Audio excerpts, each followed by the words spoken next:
তাও বাবা ঠিকই বলেছেন। নারায়ণ মান্ডার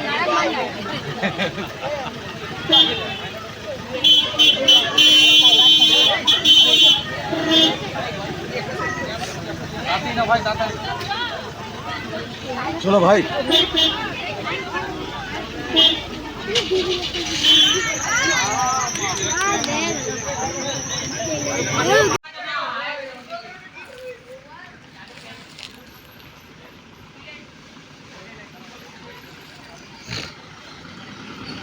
এসো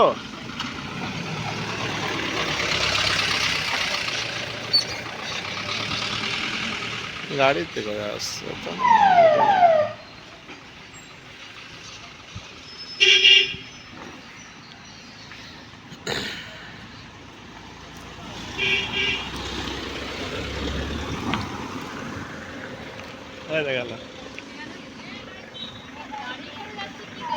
এখানে দাঁড়াবে, চলো যাও, চলো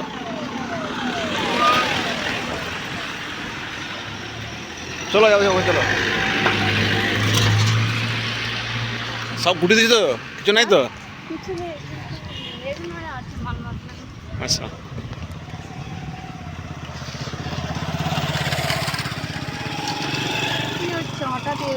এসছে দেখা করতে সবার সাথে। ঝান্ডা ধরবে ওখানে, ধরে পরে সব ফটো তুলবে, বুঝলে? না এখানে দাঁড়াবে, এখানটাতে এসো। এই দেখো সাইন থেকে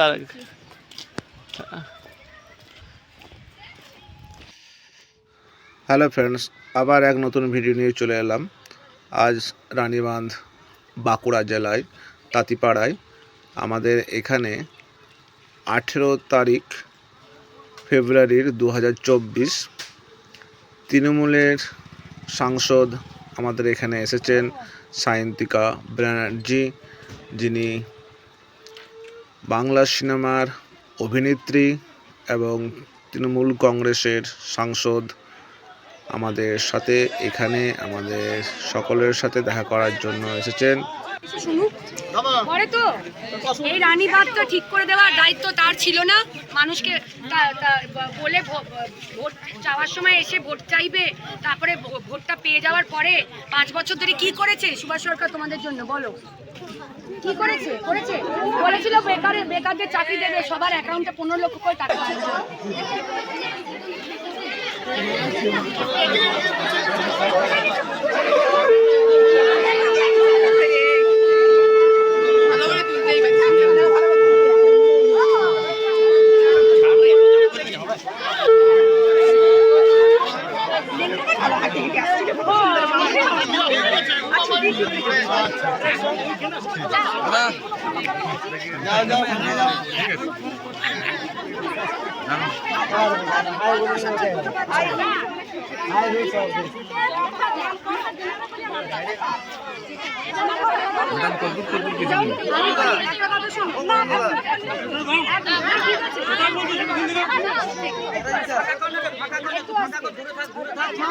বলেছে দেবে 500 টাকা 1000 টাকা দিয়েছে, ঠিক আছে না? একটা কথা বলি,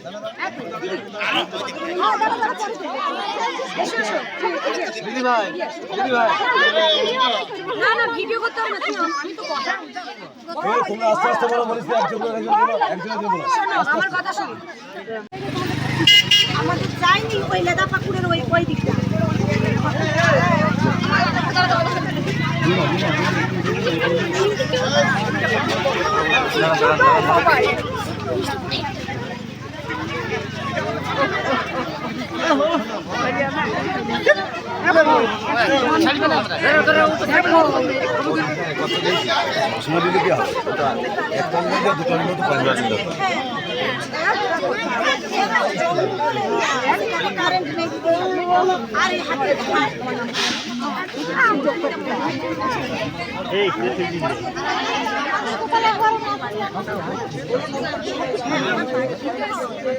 একটু সাইডে একটু সাইডে।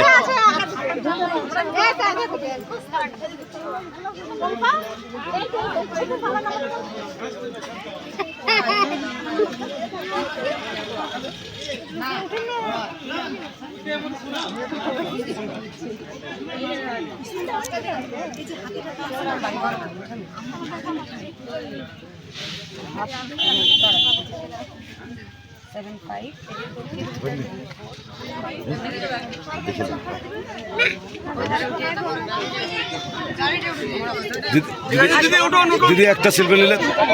মমতা বন্দ্যোপাধ্যায় যে রাস্তা সমস্ত করে দিচ্ছে, কেন্দ্র সরকার কোনো সাহায্য করছে না, তা সত্ত্বেও আমাদের গরিব নেত্রী, কিন্তু নেত্রীর মুখের দাম আছে। আমাদের নেত্রী বলেছে আমি গরিব, আমি আমার মা বোনেদেরকে 500 টাকা করে দেবো, 1000 টাকা করে অন্তত দেবো, সেটা কিন্তু দিচ্ছে। উনি বলেননি আমি 10 লাখ টাকা, 5 লাখ টাকা, 15 লাখ টাকা ব্যাংক অ্যাকাউন্টে ঢুকবো। বিজেপিতে যেমন ভাবে এসে ইলেকশনের আগে বলে সব ঘরে ঘরে গিয়ে অমুক দেবো তমুক দেবো, তারা কি দিয়েছে কিছু? আমি বলি বিজেপির সাংসদ সুভাষ সরকার তোমাদের কাছকে এসে তোমাদের কথা কোনোদিনও শুনেছে? তোমাদের সুবিধে অসুবিধে, এই যে পেরিয়ে এলাম রানী বাঁধ, হ্যাঁ, যেটার নামে রানীবাঁধ জায়গাটার নাম, যেটা একটা আবেগ গান রয়েছে, এই যে এই অবস্থা হয়ে রয়েছে। আজকে তো বিজেপিতে বাঁকুড়া গোটা জেলা থেকে ভোটটা পেয়ে সংসদ কেন্দ্র থেকে ভোট, হ্যাঁ, মিড ডে মিল থেকে শুরু করে আজ ট্যাব, হ্যাঁ শোনো, এত মানুষ বাংলায় তো আর 5 জন মানুষ না, আমরা শুধু বাঁকুড়া বা শুধু রানীবাঁধ নিয়ে ভাবছি, কিন্তু গোটা বাংলাতে এত মানুষ আছে। কাজ করতে গেলে হয়তো কেউ দুজন হয়তো একটু দেরিতে পাচ্ছে, হয়তো কেউ কোনো কারণে পেপারের জন্য আটকে রয়েছে, সেটা হতে পারে। কাজ করতে গিয়ে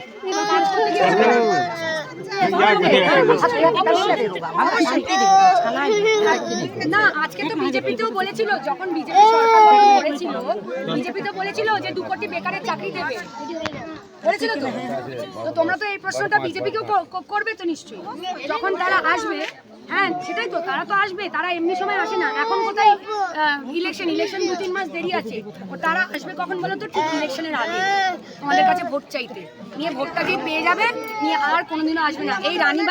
এই রানীবাঁধ যদি করে, এই মা বোনেদের লক্ষ্মী ভাণ্ডার যদি দেয়, এই মেয়েদের সবুজ সাথী সাইকেল যদি দেয়, যদি স্বাস্থ্যসাথীর কার্ড দেয়, সেটা মমতা ব্যানার্জি দেবে।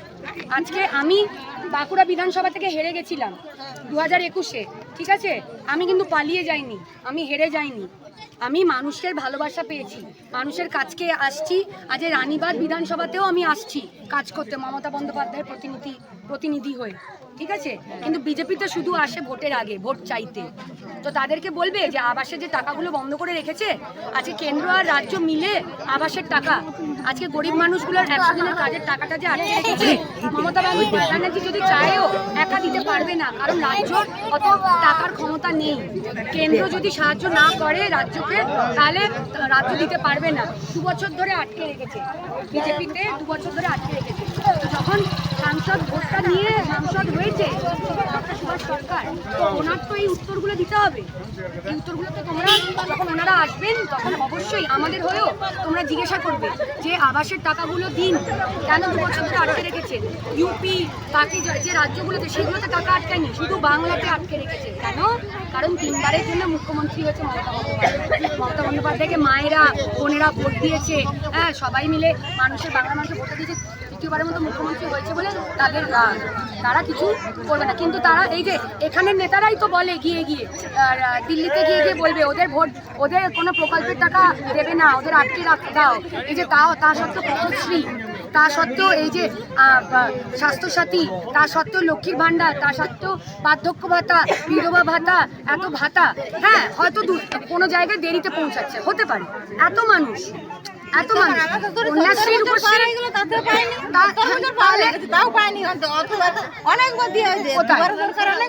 হ্যাঁ, কত বয়স, নাম কি?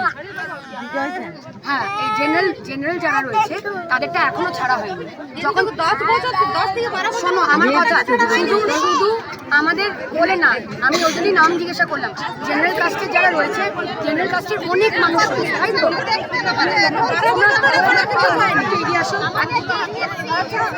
দাঁড়া 1 মিনিট, হ্যাঁ, 1 মিনিট বলতে দাও।